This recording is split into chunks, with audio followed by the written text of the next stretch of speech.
Hi friend, आज जो हम लोग क्लास 12 के केमिस्ट्री में जो हमारा चैप्टर है उप सहसंयोजन यौगिक, ठीक है। इसी के कुछ इम्पॉर्टेंट क्वेश्चन जो आपके एग्ज़ाम में आए हुए हैं उसी को डिस्कस करेंगे। जैसे देखिए क्वेश्चन दिया हुआ है, इसमें बोल रहा है K4FeCN6 में केंद्रीय धातु आयन की उप सहसंयोजकता तथा ऑक्सीकरण संख्या निकालिए, ठीक है। यानी उप सहसंयोजकता इसका बताना है और उसके बाद आपको बताना है ऑक्सीकरण संख्या, ठीक। तो उप सहसंयोजकता कहने का मतलब ये हो गया कि जैसे देखिए पहले हम कंपाउंड लिखते हैं, हमारा क्या है FeCN, हाँ CN, ठीक है 6, ठीक CN6 है। और उसके बाद आपके जो आउटर वाले एलिमेंट्स है क्या है हमारा K4, ठीक है। तो ये जो हमारे हैं FeCN6, तो Fe से कितने CN लगे हुए हैं, 6 CN लगे हुए हैं, यानी 6 CN जुड़े हुए हैं।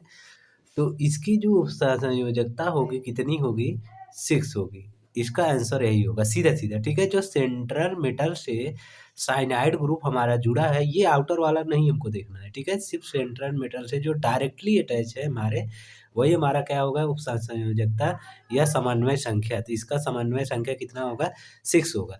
फिर उसके बाद हम लोग इसका ऑक्सीकरण निकालेंगे। ऑक्सीकरण कैसे निकालते हैं तो आपको कुछ पता रहना चाहिए, पहले से ध्यान दीजिएगा। जैसे मान लीजिए जो लिगेंड इसमें देख रहे हैं आपको, साइनाइड जो है हमारा लिगेंड है।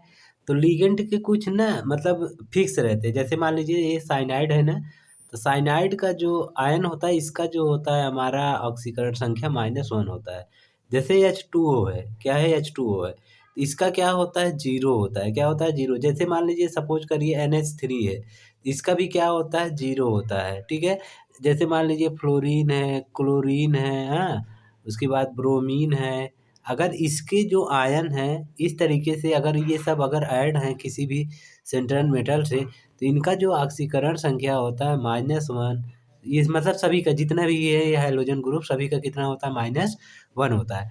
तो देखिए इन मतलब ऐसे कुछ जो ग्रुप होते हैं, जो सेंट्रल मेटल से ऐड होते हैं, यानी लिगेंड के रूप में। लिगेंड बता समझ रहे हो ना लिगेंड क्या होता है, अभी उनको बता दे रहे हैं, ठीक है। तो ऐसे जो ग्रुप जुड़े रहते हैं तो उनकी ये फिक्स होती है ऑक्सीकरण संख्या। क्या होता है ऑक्सीकरण संख्या, फिक्स होता है। तो इसको आपको ध्यान देना पड़ेगा, ठीक है। अब देखिए क्वेश्चन के ऊपर हम लोग चलते हैं। जैसे देखिए K4 है, ओके। फिर उसके बाद आपका CN6 है। क्या है CN6 है। तो आप लोगों को पता होगा कि इसमें लीगेंट कितने हैं। तो लीगेंट हम बताए थे कि जो सेंट्रल मेटल है, सेंट्रल मेटल क्या है Fe से डायरेक्टली जो अटैच होते हैं हमारे ना, जो भी मॉलिक्यूल या कंपाउंड, वही हमारा क्या होता है लीगेंट। तो यानी इसमें जो लीगेंट होगा हमारा यही होगा। लीगेंड जो होगा हम लोगों का साइनाइड ग्रुप होगा। क्या होगा साइनाइड। और Fe हमारा क्या होता है सेंट्रल मेटल होता है। और K4 जो हम लोगों का आउटर वाला एलिमेंट, ठीक है। अब देखिए इसका हमको क्या निकालना है, ऑक्सीकरण संख्या। तो ऑक्सीकरण देखिए कैसे निकालते हैं, FeCN6, ओके। अब देखिए क्या करेंगे, इसमें हमको किसका पूछा जाता है, सेंट्रल का, इसका Fe का केंद्रीय धातु बोला है। केंद्रीय, केंद्रीय का मतलब बीच वाला। तो इसको हम लोग क्या मानेंगे, जिसका निकालना रहेगा उसका हम क्या मानते हैं, x मानते हैं। और उसके बाद अभी हम बताया कि साइनाइड का आपको मतलब याद रहना चाहिए कितना होता है, -1 होता है, ठीक है। प्लस ऐसे लगाएंगे, पहले x का देखिए ऐसे लिखिए हैं, मतलब Fe का x। साइनाइड का हम लोगों को पता है क्या होना होता है -1, तो इसको याद रखे रहिएगा। -1 इंटू कितना है ये 6 साइनाइड है, तो ऐसे 6 मल्टीप्लाई करेंगे। फिर प्लस ये देखिए के का पोटेशियम है ना, पोटेशियम का +1 होता है, ध्यान दीजिएगा क्या होता है +1, क्योंकि ये +1 इलेक्ट्रॉन दे सकता है। और कितना है 4 है, तो 4 इंटू क्या कर देंगे आप मतलब 1। प्लस लगाने की ज़रूरत नहीं है, अगर माइनस नहीं लगाए हैं तो मतलब वो प्लस ही रहता है। 4 1 जा 4 और प्लस x 6 1 जा 6, okay, is equal to overall, मतलब ओवरऑल जो मेरा हमारा पूरा कंपाउंड होता है वो क्या होता है हमारा न्यूट्रल होता है। तो इसलिए हम लोग इसको क्या कर देंगे, 0 कर देंगे, ठीक है। तो अब देखिए 4 है, ये 6 है, तो ये -6 है, ये 4 है। तो अब 6 में से ये 4 क्या हो जाएगा, घट जाएगा, तो हमारा बचेगा क्या, x -2, ओके, समझ में आया ना? 4 में से 6, तो यानी अब देखिए हमारा आया क्या, हम लोग लिख सकते हैं क्या, x minus two equal to 0। तो इसको हम जब लेफ्ट साइड ले जाएंगे तो x इक्वल टू क्या हो जाएगा, +2। तो इसका आंसर जो होगा हम लोगों का x इक्वल टू +2 होगा। ओके, अब हम लोग जो है नेक्स्ट क्वेश्चन देखते हैं। जैसे देखिए और भी ये क्वेश्चन, बहुत सारे क्वेश्चन लिए गए हैं जो कि आपके बोर्ड में आया हुआ है।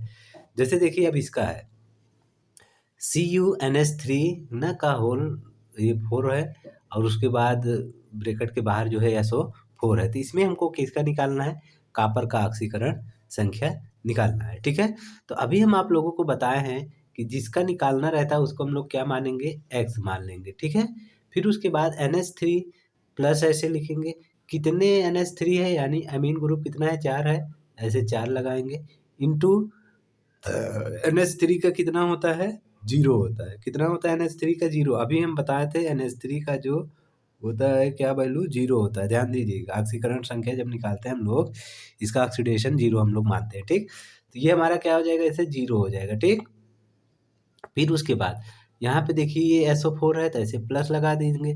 SO4 का जो होता है -2 होता है, क्या होता है, -2 होता है। ठीक है, और इक्वल टू क्या कर देंगे, 0 कर देंगे। ठीक, अब देखिए x प्लस 4 से 0 में करेंगे तो 0 होगा, और प्लस और माइनस करेंगे तो -2 इक्वल टू 0। अब इसको x देखिए -2 को हम राइट साइड ले जाएंगे तो +2 हो जाएगा। तो यानी इसमें कॉपर का जो ऑक्सीकरण संख्या होगा हमारा क्या होगा, +2 होगा। ओके, इसके बाद हम लोग नेक्स्ट क्वेश्चन देखेंगे। जैसे देखिए दिया हुआ है हम लोगों का, ये दिया हुआ, ठीक है, तो इसमें ऑक्सीकरण संख्या निकालना है। ठीक है, जैसे हम लोगों का ये दिया है कॉपर साइनाइड है, तो इसको हम लोग कैसे करेंगे। जैसे देखिए ये हमारा है कंपाउंड क्या है, कॉपर, उसके बाद साइनाइड है, साइनाइड ये 4। ठीक है, उसके बाद जो है इसकी पावर क्या है, 3 माइनस। ठीक है, कितने साइनाइड ग्रुप हैं, तो टेट्रा, यानी 4 ग्रुप हैं। ठीक, टेट्रा है। तो अब कॉपर का हमको निकालना है। ध्यान दीजिएगा, इसके ऊपर आयन के फॉर्म में है तो इसके लिए थोड़ा अलग नियम होगा। तो कॉपर का निकालना है जिसको हम लोग क्या मानेंगे, x, फिर ऐसे प्लस लगाएंगे। साइनाइड का आपको बताए हैं कितना होता है, -1, ऐसे -1 लगा दीजिए, इंटू कितना है ये, 4 है। ठीक, इज इक्वल टू, अब आप करेंगे कितना आयन है, -3, तो ऐसे -3 कर देंगे। ठीक है, आयन रहेगा तो ऐसे कर दीजिएगा। जितना भी आयन रहेगा इज इक्वल टू माइनस में रहेगा तो आप माइनस में रखिएगा, तो प्लस में रहेगा तो प्लस में। जैसे यहाँ पे आयन क्या है, माइनस में है, तो ऐसे माइनस कर दीजिएगा। फिर देखिए एक्स, ये प्लस माइनस मल्टीप्लाई करेंगे तो -4 हो जाएगा, और इक्वल टू -3 हो जाएगा। ठीक है, अब इस 4 को हम लोग कहाँ लेके जाएंगे, राइट साइड, तो यानी x इज इक्वल टू -3 तो है ये है। अब -4 को राइट साइड ले जाएंगे तो ये +4 हो जाएगा। ठीक है, तो हमारा जो आंसर आएगा हम लोगों का क्या आ जाएगा, इसको जब हम लोग राइट साइड ले गए तो x इक्वल टू, अब -4 में से 3 जाएगा तो +1 बचेगा। तो यानी कॉपर का इस जो कंपाउंड हमारा दिया है इसमें कितना होगा ऑक्सीडेशन, +1 होगा। कितना होगा, +1 होगा। ठीक है, अब हम लोग देखते हैं नेक्स्ट क्वेश्चन। नेक्स्ट क्वेश्चन देखते हैं क्या दिया हुआ है। जैसे देखिए उप संयोजक यौगिक बनाते हैं, यौगिक इसमें मतलब थोड़ा सा छूट गया, ध्यान दीजिएगा। इसमें लिखा है निम्नलिखित में से कौन सा आयन उप सहसंयोजक यौगिक नहीं बनाते हैं। क्या, यहाँ पे रहना चाहिए यौगिक के बाद नहीं, नहीं बनाते हैं। ठीक है, तो ध्यान दीजिएगा उप सहसंयोजक यौगिक जो है कौन नहीं बनाते हैं, जो डी ऑर्बिटल के एलिमेंट्स नहीं होंगे। जैसे ये क्रोमियम भी डी ऑर्बिटल के एलिमेंट्स हैं, और कोबाल्ट भी है, और ये भी देखिए क्रोमियम था, यही है। अब इसमें सिर्फ यही है जो कि हमारा एस ऑर्बिटल का है। तो जो भी एस ऑर्बिटल के यानी सोडियम पोटेशियम जैसे है ना, लिथियम है, सोडियम है, हाँ पोटेशियम है, ठीक है, मैग्नीशियम है, कैल्शियम, ये सभी जो एलिमेंट्स होते हैं ये सब जो है उप सहसंयोजक यौगिक नहीं बनाते हैं। ओके, तो इसको आप याद रखे रहिएगा। तो इसमें देखिए कौन सा मिल रहा है, सोडियम, सोडियम प्लस, यानी सोडियम प्लस जो है उप सहसंयोजक यौगिक नहीं बनाएगा। नेक्स्ट क्वेश्चन हम लोग देखते हैं। नेक्स्ट क्वेश्चन में हम लोग ध्यान देंगे, देखिए इसमें बोल रहा है क्या, कौन सा धनायन अमोनियम के साथ एमीन संकुल नहीं बनाता है, ठीक है। तो अब देखिए इसमें भी वही चीज़ है। तो अब देखिए Ag प्लस हमारा क्या है, डी ऑर्बिटल का, कैडमियम भी डी ऑर्बिटल का है, कॉपर भी हमारे डी ऑर्बिटल का है। लेकिन जो Al3 प्लस है ये हमारा डी ऑर्बिटल का नहीं है। तो ये जो संकुल एमीन के साथ संकुल कौन नहीं बनाएगा, तो ये एल्युमिनियम 3 पॉजिटिव वाला जो है हमारा ये मतलब नहीं बनाएगा, ठीक है। Al3 प्लस वाला जो है संकुल नहीं बनाएगा, ध्यान दीजिएगा। क्यों, रीजन आपसे पूछेगा, क्योंकि ये डी ऑर्बिटल के एलिमेंट जो होते हैं वही जो है बनाते हैं। और ये एल्युमिनियम हमारा क्या है, डी ऑर्बिटल का नहीं है, किस ऑर्बिटल का है, पी ऑर्बिटल का एलिमेंट्स है। तो ये हमारा संकुल नहीं बनाते हैं, ठीक है। संकुल बनाने के लिए ना 2-3 कंडीशन रहना चाहिए कि जैसे डी ऑर्बिटल के होने चाहिए, और जो डी ऑर्बिटल के भी एलिमेंट्स होते हैं तो कभी-कभी क्या होता है कि इनकी फुल फील्ड भी नहीं होनी चाहिए, ये भी ध्यान दिए रहना, ठीक है। अब नेक्स्ट हम लोग देखते हैं। नेक्स्ट हमारा कंपाउंड दिया है, जैसे देखिए ये है, ठीक है। ये कोबाल्ट है, उसके के बाद En2Cl2Cl, ठीक है। इस तरीके से है, इसका हम लोग कैसे करेंगे। अब देखिए इसमें क्या होगा कि जैसे इसका ना मतलब क्या है, ये हमारा जैसे COEN ऐसे दिया है, इसका पूरा नाम हम पहले जानेंगे। क्या जानेंगे, इसका पूरा नाम जानेंगे, इसको कहते क्या है, क्योंकि ये आपके एग्जाम में इसका IPSC नेमिंग भी पूछता है, ध्यान दीजिएगा। क्या पूछता है, नेमिंग कई बार पूछा है। तो इसको लिखेंगे जब इसका IPSC नाम डाइक्लोरो 20, क्या लिखेंगे, डाइक्लोरो 20, ध्यान दीजिएगा। इसका नाम जब लिखेंगे IPSC ये कंपाउंड का, तो लिखेंगे ऐसे लिखेंगे, रुक जाइए सारे, di di chloro 20, dichloro 20, okay, dichloro 20। और ये जो है हमारा En वाला, इसका नाम क्या है, देखिए डाइक्लोरो 20। अब ऐसे ब्रैकेट में लिख लीजिए एथेन, क्या लिखेंगे, एथेन, एथेन, एथेन। फिर लिखेंगे 1,2 di di amine, di amine. तो इसको आपको ध्यान देना पड़ेगा, क्या है ये, ठीक है। इसको आपको ध्यान देना पड़ेगा। जो En ऐसे शॉर्टकट में लिखा है, इसका मतलब होता है एथेन 1,2 डाई एमीन, ठीक है। एथेन 1,2 डाई एमीन, सिर्फ इसका नाम, ठीक है, डाई एमीन, ठीक। उसके बाद जो हम लोगों का क्या है, ये कोबाल्ट है। तो कोबाल्ट का जब ऑक्सीकरण निकालेंगे तो ऐसे लिख लीजिए फिर, कोबाल्ट कोबाल्ट कोबाल्ट थर्ड, क्योंकि जब इसका ऑक्सीकरण निकालेंगे तो आप कितना आएगा, थर्ड लगभग आएगा, ठीक है। कितना आएगा, थर्ड। देखिए हो गया डाइक्लोरो 20, ये यहाँ से ये यहाँ तक हो गया डाइक्लोरो 20। उसके बाद एथेन 1,2 डाई एमीन, ये सिर्फ इसका नाम है, En का नाम, पूरा नाम जो है एथेन 1, डाई एमीन। फिर देखिए ये कोबाल्ट था, तो कोबाल्ट आप लिखेंगे, फिर इसका ऑक्सीडेशन कितना है, थर्ड, इससे पता चल जाएगा, ठीक है। फिर लास्ट में देखिए आउटर में जो है काउंटर वाला एलिमेंट हमारा क्या है, क्लोरीन, क्या है हमारा, क्लोरीन। तो हम इसको क्या लिखेंगे IUPAC में, क्लोराइड, क्या लिखाएंगे, लिखेंगे क्लोराइड, ओके। समझ में आया कि नहीं, तो ध्यान दीजिएगा, dichloro 20 ethane 1,2 di amine cobalt third chloride, okay. इसका पहला तो हमारा IUPAC नेमिंग, इसको नाम पहले जानिए क्या होता है, ये En दिया रहेगा तो इसको क्या कहेंगे, ठीक है। इतना आपको पता चल गया। अब हम लोग नेक्स्ट देखिए, अब इसका समन्वय संख्या पूछ रहा है, तो समन्वय संख्या कैसे निकालें। तो इसका जो समन्वय संख्या होगा कितना, 6 होगा, ध्यान दीजिएगा, इसको आप याद करे रहिएगा। अब हम लोग देखिए नेक्स्ट क्वेश्चन चलते हैं, ठीक है। इसका समन्वय संख्या कितना होगा, 6, ध्यान दीजिए, कोबाल्ट का जो समन्वय संख्या होगा 6 होगा। अब हम लोग नेक्स्ट देखेंगे।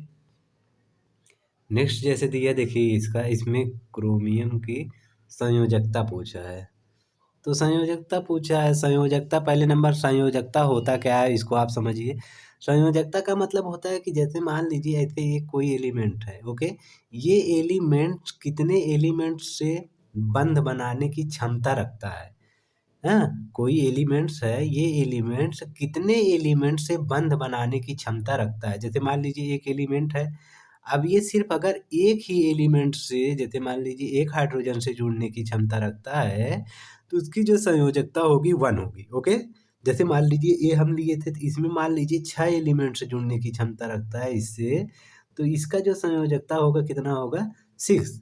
तो यानी क्षमता की बात करता है, बंध बनाने की क्षमता जो होगी वही उसकी किसी भी एटम की संयोजकता होती है। ठीक है, ओके। तो अब इसी तरीके से देखिए इसमें क्रोमियम है, तो क्रोमियम जो है हमारा, क्रोमियम, ये क्रोमियम है, क्रोमियम जो है H2 कितने एलिमेंट्स को लिया है, 4, और क्लोरीन के कितने एलिमेंट को, जैसे देखिए यहाँ पे क्रोमियम है, हाँ, तो क्रोमियम देखिए कितने वाटर के जो है मॉलिक्यूल से जुड़ा है, तो 4, क्योंकि देखिए इसके बाहर 4 लगा हुआ है, और क्लोरीन कितने हैं, 2 ठो हैं, तो कितने से जुड़ा, 4 और 2 6, तो यानी इसकी जो संयोजकता होगी हमारा क्रोमियम का कितना होगा, 6 होगा। बस सीधा बात, जितना मतलब एलिमेंट्स या कंपाउंड इससे क्रोमियम से जुड़े हुए हैं वही उसकी संयोजकता होगी, एकदम सिंपल सी बात। ठीक है, नेक्स्ट क्वेश्चन हम लोग देखेंगे, देखिए क्या और एक आठ है। हाँ, एक और है, इसमें ऑक्सीकरण संख्या पूछा है तो इसको तुरंत निकाल लेंगे आप।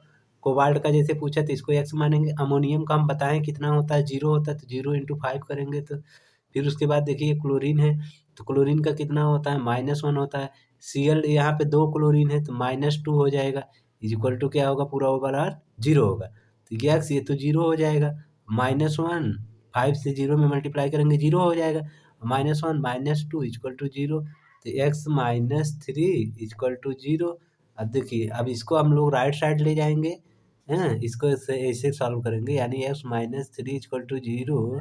अब इसको उधर राइट साइड ले जाएंगे तो कितना हो जाएगा, +3, तो यानी इसमें जो कोबाल्ट का ऑक्सीकरण संख्या होगा +3 होगा। ठीक है, अब इसी तरीके से हम लोग देखते हैं और एक आध क्वेश्चन है, चलिए ठीक है, खत्म हो गया। ओके, तो अब हम लोग इस तरीके से, अब इसके बाद जो हम लोग ना, जो संयोजक यौगिक है इसके IUPAC जो इम्पोर्टेंट है लग रहा है कि आने की संभावना है, उसको करा देंगे। ठीक है,